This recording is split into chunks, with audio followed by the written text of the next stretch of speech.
For the repair of the E/P Epcon controllers, the following procedures were necessary: replacement of various electronic components and general cleanup of the units. For testing, we add a 100-volt AC power supply and some LEDs in order to depict the adjustments of the controller.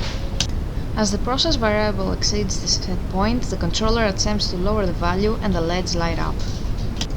As the process variable is far lower than the set point, the controller attempts to raise the value and the LEDs light up. As the process variable nears the set point, the LEDs lower their blink rate until they stop.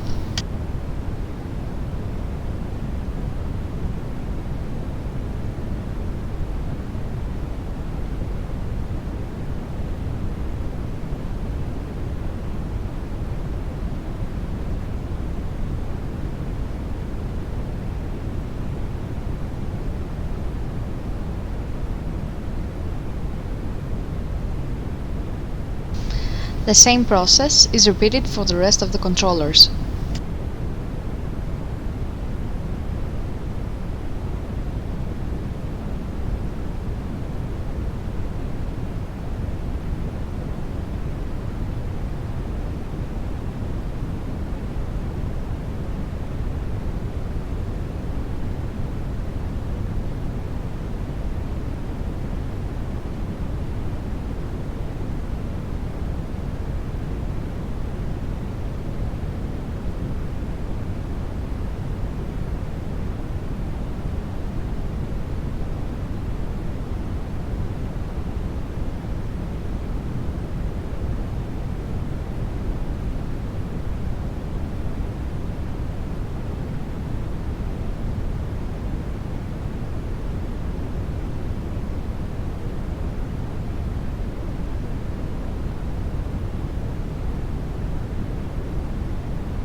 It is now clear that the controllers are working successfully and are ready to be delivered to the customer.